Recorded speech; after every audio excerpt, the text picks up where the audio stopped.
Bapak, Ibu, Saudara, dan Saudariku yang saya kasihi, saya Pastor Pislawe SVD. Saya akan membawakan renungan pada Minggu Advent pertama di bawah tema Saatnya Menyalakan Api Pengharapan di Tengah Dunia yang Semakin Runyam. Namun terdahulunya saya menyampaikan selamat memasuki tahun liturgi yang baru, yaitu tahun C. Dan ingat, setiap tahun liturgi yang baru kita mulai dengan masa Adventus. Dan dalam masa Adventus ini ada satu dua hal simbolis yang ingin saya perkenalkan atau angkat ke permukaan kesadaran kita untuk membantu kita menghayati masa ini sebelum kita masuk ke permenungan tentang sari firman hari ini. Pertama, warna liturgi. Selama masa Adventus, warna ungu mendominasi segalanya, dan warna ini artinya satu, hati yang penuh tobat. Yang kedua, lingkaran Advent. Kita tahu lingkaran itu tak ada putus berhentinya. Hidup yang tidak ada putus atau tidak ada berhentinya. Juga dia melambangkan kasih Allah, belas kasihnya yang tidak mengenal awal dan tidak mengenal akhir. Dan lingkaran ini terbuat dari dedaunan yang melambangkan Kristus yang datang untuk memberi hidup baru melalui sengsara, wafat, dan kebangkitannya.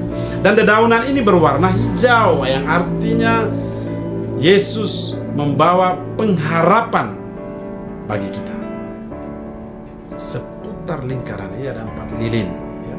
Ada lilin nabi yang berwarna ungu, ada lilin Bethlehem, ya, yang berwarna ungu untuk minggu kedua, dan ada lilin berwarna merah jambu untuk minggu yang ketiga yang disebut lilin gembala, dan ada lilin yang terakhir, lilin berwarna ungu yang disebut dengan lilin malaikat. The candle of prophet, the candle of Bethlehem, and also the candle of Zebur, and the candle of angel. Keempat lilin ini akan dinyalakan berturut-turut setiap pekan Adventus yang baru. Dan nyala api lilin ini melambangkan cahaya Kristus yang menghalau kegelapan. Hari ini kita menyalakan lilin Adventus yang pertama, lilin nabi yang mengingatkan kita akan pengharapan umat Allah yang menantikan kedatangan Kristus. Mengapa disebut lilin nabi?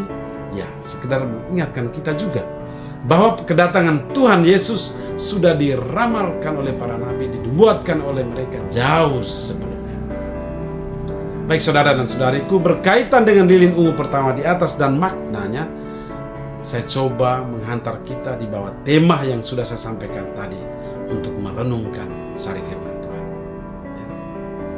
Kita coba dengan mendalami realita atau kenyataan historis dalam kitab suci. Dalam bacaan pertama kita mendengar nubuat Nabi Yeremia. Ingat, Yeremia hidup pada zaman hampir 5 raja Yehuda.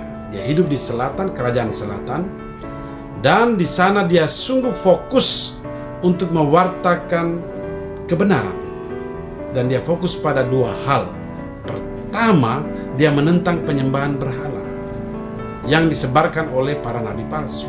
Yang kedua, dia menentang ketidakadilan, khususnya yang dipraktikkan oleh para imam yang menggunakan jabatannya untuk mengeruk keuntungan dari orang-orang kecil. Baik, situasi atau konteks di atas sama juga pada zaman Yesus, di mana ya, kaum elit Yahudi sungguh menggunakan jabatannya untuk menindas orang-orang kecil. Inilah yang ditentang oleh Yesus. Yesus sungguh membawa harapan yang baru untuk semua yang terpinggirkan atau yang ditindas. Santo Paulus pun sama, dia menulis kepada jemaat di Tesalonika, jemaat yang lagi menghadapi tantangan yang luar biasa.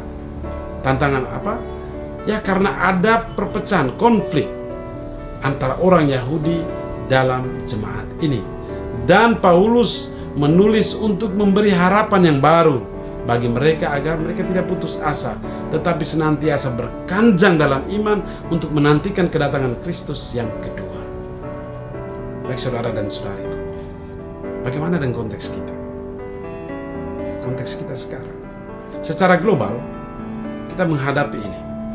Pertama, perang antara Israel melawan Iran dan proksi-proksi Hezbollah, Houthi, Hamas. Dan ini sudah menelan ribuan korban dan kerusakan infrastruktur yang luar biasa.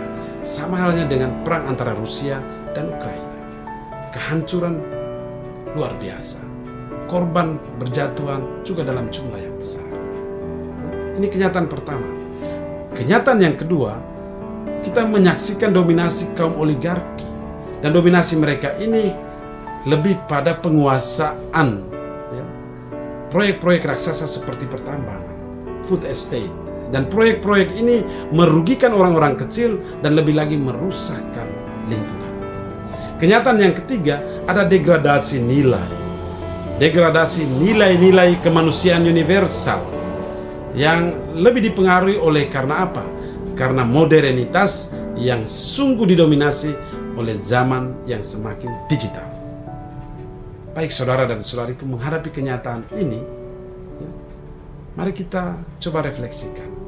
Apa kehendak Tuhan bagi kita? Apa kehendaknya bagi kita? Dan apa yang sedang Tuhan sampaikan kepada kita di Minggu Adventus yang pertama ini? Baik, saya boleh katakan, Tuhan menghendaki agar kita sungguh-sungguh berpaling kepada Kristus. Kita berpaling kepadanya. Kita berpaling kepada Dia yang membawa harapan baru bagi kita. Harapan untuk senantiasa membarui diri. Membarui diri, menyiapkan kedatangannya pertama maupun kedatangannya pada akhir zaman. Konkretnya seperti apa? Ya, saya mengajak kita untuk mulai dengan hal yang sederhana. Mulai dari dalam diri kita, dari dalam keluarga kita, komunitas di mana kita berada.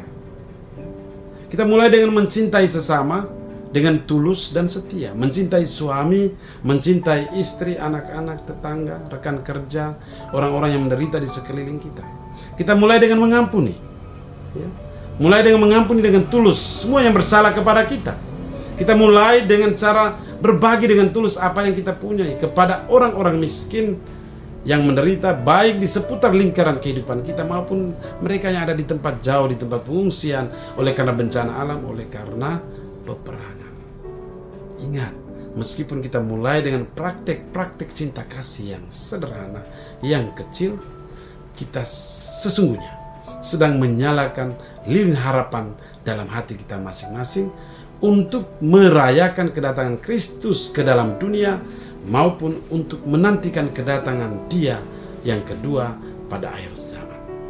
Mari kita saling mendoakan untuk tujuan-tujuan luhur di atas. Tuhan memberkati.